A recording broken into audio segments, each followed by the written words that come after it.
Obrigada, Sra. Presidente. Cumprimento também o Sr. Presidente da Associação Nacional de Farmácias e os demais representantes que estão hoje aqui conosco. Eu queria, em primeiro lugar, referir este aspecto, não só a preocupação em relação à situação em que se encontram as farmácias, porque a verdade é que as farmácias prestam um serviço público importante para as populações, que tem a ver, obviamente, com a dispensa dos medicamentos, com o apoio, o aconselhamento, e que estão verdadeiramente descentralizadas em todo o território. Eu acho que este é um aspecto que deve ser considerado aqui nesta reunião. E uma primeira, naturalmente esta já é uma questão que já foi abordada por outros grupos parlamentares, mas e seguramente o Sr. Presidente da ANF irá fazer isso, mas que nos pudesse aqui elucidar e atualizar qual é que é a situação hoje em relação às farmácias e se o risco e a possibilidade de encerramento de algumas farmácias, se é uma coisa que poderemos vir a confrontar-nos com isso a breve tempo, não é? Ou seja, num curto espaço de tempo próximo. Porque isso a ser dessa forma, o de facto é que o encerramento a possibilidade e a concretizar-se o encerramento de um conjunto de farmácias pelo país, o que a gente vai ter vai dificultar o acesso dos utentes aos medicamentos. Eu queria fazer uma pergunta se no conjunto de farmácias que estão com situação económica mais vulnerável e que estão com mais dificuldades, se essas farmácias têm uma distribuição generalizada pelo país ou se estamos a falar em farmácias, por exemplo, mais localizadas no interior ou farmácias mais localizadas, por exemplo, mesmo em áreas urbanas, mas que servem a uma população com rendimentos mais baixos. Isso também seria interessante avaliar qual é que é a dimensão e o impacto que está a ter, poderá não ser igual ao todo nacional. Para além destes aspectos, queria colocar, na opinião da ANF, o que é que originou, tem-se colocado bastante a questão do abaixamento do preço dos medicamentos, nomeadamente que os abaixamentos obrigatórios e aqueles voluntários por parte da indústria farmacêutica, mas se além disso há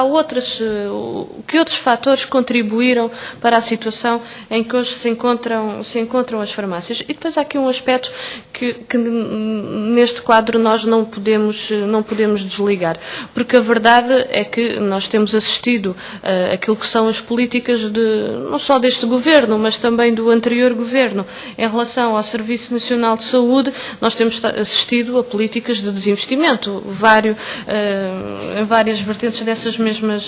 mesmas políticas. E na área do medicamento também. Quando nós falamos em desinvestimento, estou a referir, por exemplo, a redução da coparticipação dos medicamentos. O Governo valoriza muito esse aspecto, porque significou uma redução do custo dos medicamentos para o Estado, isso é verdade, mas a verdade é que transferiu esses custos para os utentes. E o facto de estarmos a viver numa situação em que se reduz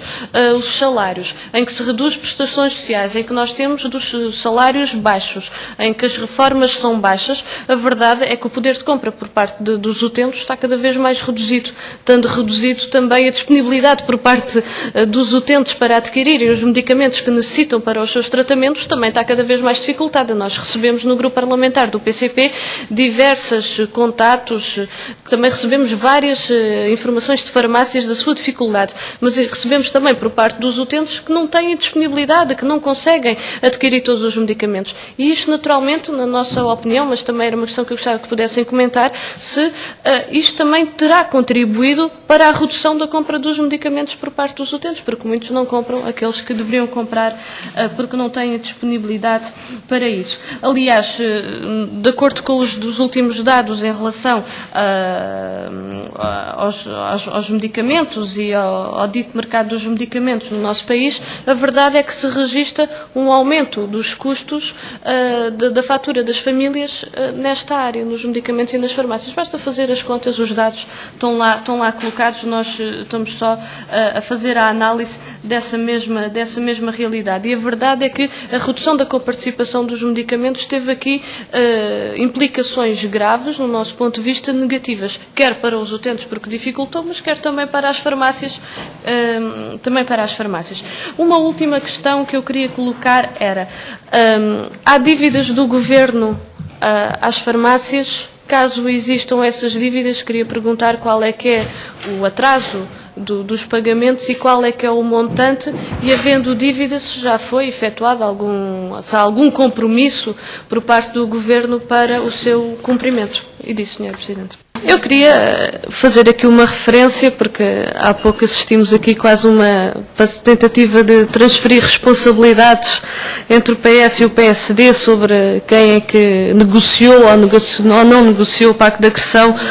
e quem é que terá responsabilidades no conjunto de medidas, mas eu relembro que este Pacto de Agressão que está a ser imposto aos portugueses foi subscrito por PS, PSD e CDS, por isso são todos igualmente responsáveis, e até em relação ao Orçamento do Estado para 2012, que foi proposto pelo Governo, mas que também por parte do Partido Socialista não só opôs a um conjunto de medidas que aí vieram e que aí vêm e que vão ser de facto bastante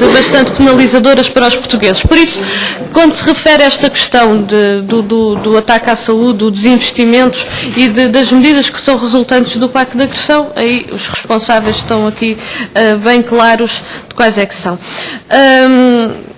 O senhor Presidente da ANF, preocupa-nos este aspecto que referiu de facto o quadro, de agradecer de facto o conjunto de informações que aqui nos trouxeram e a explicação exaustiva em relação à situação das farmácias, que de facto é uma situação grave, mas com a aplicação da nova lei, como refere, ou seja, do Decreto-Lei 112/2011, que a aplicação é a partir de 1 de janeiro de 2012, ou seja,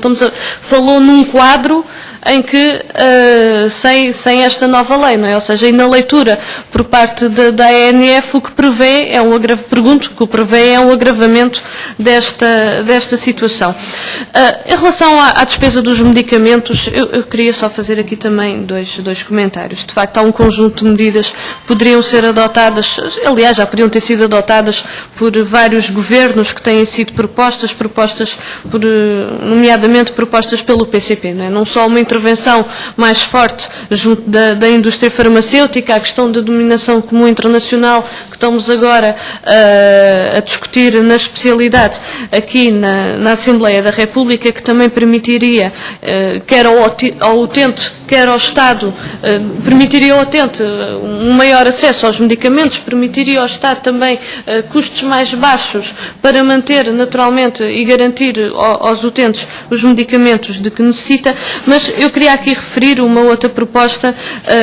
que a Associação Nacional de Farmácias também referiu, que tinha a ver com esta ideia do concurso público. Eu queria aqui dizer que esta tem sido também uma proposta por parte do PCP, dá um conjunto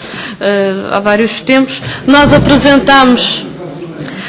Nós temos apresentado esta proposta há algum tempo, isso não há dúvidas, mas nós, aliás, apresentámos neste Orçamento de Estado, no Orçamento de Estado para 2012, e isto demonstra a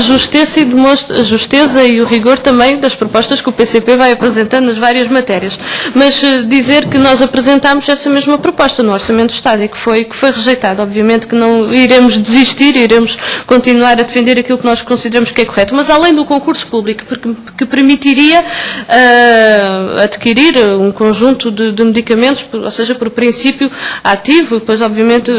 poderia-se depois pormenorizar o desenvolvimento deste concurso, mas nós ainda iríamos um pouco mais além, não é, do concurso público, porque com a possibilidade da realização do concurso público iria permitir, ou seja, um conjunto de medicamentos que se calhar até seria possível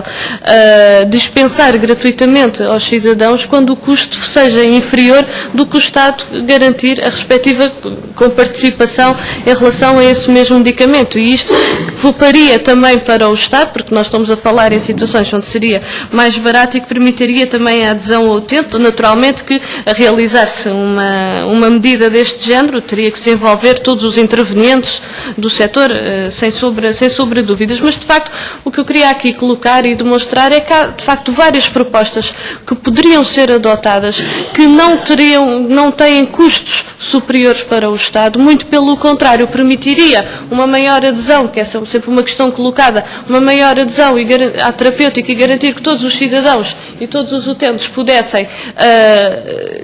ter acesso aos medicamentos de que necessitam e não termos a situação de que hoje temos, que é de facto, e com consequências mais gravosas para a população idosa, que é de facto muitos idosos hoje têm que optar se compram um medicamento ou se compram os produtos alimentares, e permitiria ter de facto aqui poupanças grandes para o Estado nesta matéria, se continuaríamos a assegurar e a cumprir a nossa Constituição, assegurando o direito à saúde para todos.